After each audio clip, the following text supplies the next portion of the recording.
Hey, how's it going guys? My name is Eelwood and today we are looking at Super Star Path, DYA Games' first ever published game, and since they did such a good job with Bot Vice, I thought I'd take a look and answer the ultimate question, is it worth your time?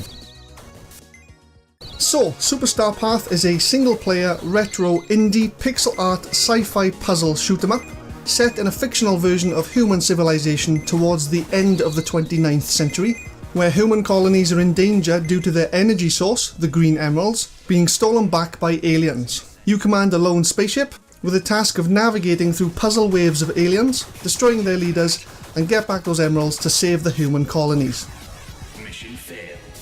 So, aesthetically the game is definitely 16-bit inspired due to the minimal pixels used for the design of everything, but like all great pixel artists, give impressive graphical quality to sprites, use as little pixels as possible, and manage to maintain a very high visual standard even with the restrictions on object size. Colours used are bright and simple, everything has good contrasting to allow all objects to stand out well, with good shading and texture detail that gives all aliens distinctive features, the stage's good background designs, and your ship's visual variety. Things like projectiles, flames, lasers and more stand out very well and are just as high standard as everything else in the game. The UI is neat, tidy and well designed, everything you need to know in a simple arrangement on the screen. As there isn't any central UI, you have no hindrance at all on your focus area, which is always nice. Level layers are not too large but not too small either.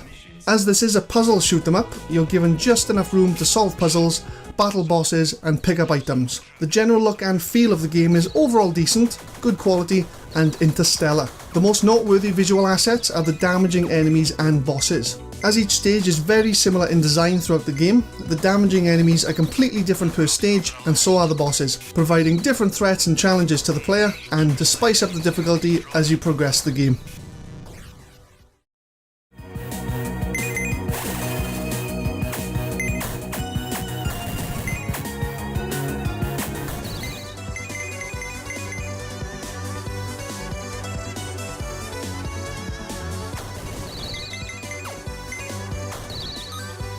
The OSTs in Super Star Path are actually very good. Probably the best music I've heard in a puzzle game anyway. Catchy, simple and light-hearted. Quite upbeat but not serious at all.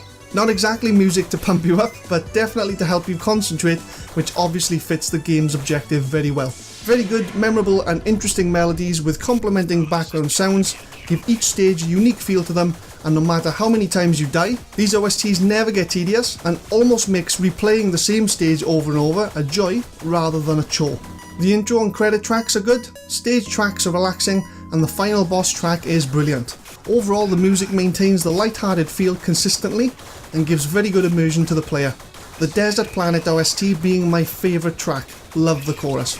Everything else sound related like weapon attacks, objects destroyed and gathering items are all generally good quality, but it's the OSTs that really make or break a game, and Super Star Path has no issue with the soundtrack quality. Now for the gameplay. So Super Star Path does have a few difficulty options to choose from before you play. You can choose between easy, normal and hard. My playthrough was completely done on normal mode. I did try one stage on hard and I think the only difference between each mode is how fast enemy projectiles travel. Easy being slower and hard obviously being much faster. But personally I wouldn't recommend hard mode as normal was fucking hard enough. It took me quite a few tries to complete each stage of the game, especially that damned last stage. When you first turn on the game, you're given a voice acted cutscene to explain the story of the game. As I said, the game is set in the sci-fi future of 2985. You play as Earth's greatest space pilot, with a mission to get back all the green emeralds that were stolen by the aliens to restore power to the human colonies. Once you're done with all the cutscenes and alter your preferred settings, you choose a spaceship, choose a stage and play. There are 5 stages to choose from, including one final stage, which can only be accessed once all other stages are complete. You do have the ability to choose any of the 5 stages at the start, but personally I just went through top to bottom order. Once you've chosen your stage, you're given some basic advice on how to play and away you go. Controls are extremely simple, all you've got is your general ship movements as you would expect and a shoot button. The objective is to make calculated shots at certain coloured enemies to create a path through the maze of enemies to get to the other side and fight that stage's boss. The generic coloured aliens don't damage you, and which alien you destroy depends on its surrounding neighbours on the X and Y axis, as explained in the gameplay advice clip. So if you shoot a purple alien, for example, surrounded by non-purple aliens, you just created a prison which you can't get past, which isn't recommended. If you find yourself becoming trapped with no way to progress further into the maze, you will get one shot by the screen scrolling. Instead, you're best off only shooting aliens of the same colour in clusters. That way you know that all aliens of the same colour as the one you shot will be destroyed. Hard to explain exactly how it works in detail, but as you watch the review, you'll see how the surrounding aliens react to the one that I shot. Each destroyed alien will drop a gem, which is essentially this game's currency. You also have hostile aliens which damage you either with contact or by shooting you. As you progress, these enemies get more difficult and less obvious, so keep an eye out for them. While traversing these mazes, you will find that certain enemies drop power-ups to upgrade your ships, and the black aliens drop the green emeralds that we're after. There are 3 power-ups and 3 emeralds per stage, so you want to be collecting all of them before moving on to the next one. So once you actually get through the alien maze without dying, you take on that stage's boss. All of a sudden, Super Star Path went from a nice, relaxing, calm-paced puzzle game to a hyper-instinct, bullet-onslaught, dodging dance of war, where you have to avoid an insane amount of projectiles while causing enough damage to the boss to kill it before it kills you. It did take me by surprise the first time, but you do get used to it quite quickly, and you know as soon as it comes up warning, you're going to stop slouching and lean forward because it's going to get tough. Once you beat the first stage and have collected a nice amount of gems, you can go to the stage select screen, use the upgrades you found on ships to increase their mobility, their attack or their defense, and purchase new ships to help you.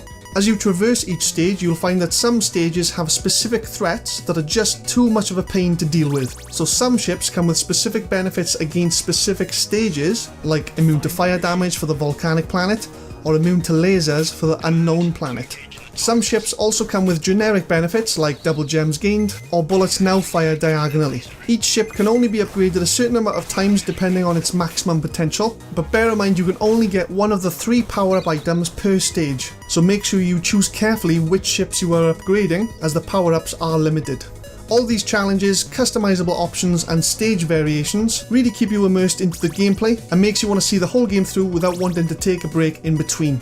The overall gameplay has been executed very well for a very small, very charming first game. So for the ultimate question, is it worth your time? The raw gaming experience provided by Super Star Path is a very simple and pure one.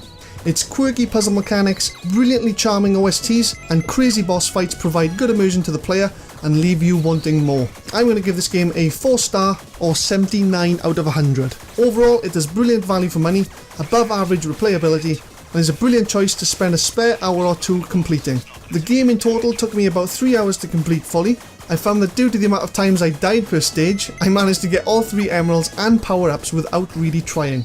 The amount of voice acting in the game with the opening/ending cutscenes and character quotes was just right and provides good immersion even though his quotes can potentially become annoying. The alien placement is very RNG and I found quite a few times it would be impossible to traverse the maze any further without guaranteeing a death. I love how the gaming experience changes from quite relaxed to obviously nuts as you transition between calm puzzle maze to extreme boss fight. I don't like the fact that you only have a limited amount of ship upgrades, so you don't have the absolute freedom of complete customization. Your very low HP starting off does take a bit of getting used to, but does force you to get good as quickly as possible. The game would have been absolutely amazing if it had some sort of 2-player mode, maybe something similar to Dr. Robotnik's Mean Bean Machine, where you're just playing single player against your friend. Or even 2-player co-op would have been an interesting addition. If Super Star Path was out in the Mega Drive days, minus the voice acting of course, I'm sure it would have competed very well with other easy pickup/put down titles like Streets of Rage, Mean Bean Machine and Altered Beast. Well guys, I hope you enjoyed the video. If you did, leave a like, subscribe if you want to see more games I'll be reviewing each week, and as I keep saying, I am open to review suggestions if there's anything you'd like to see me cover. I'll check it on the list. But as always guys, all the best, take care.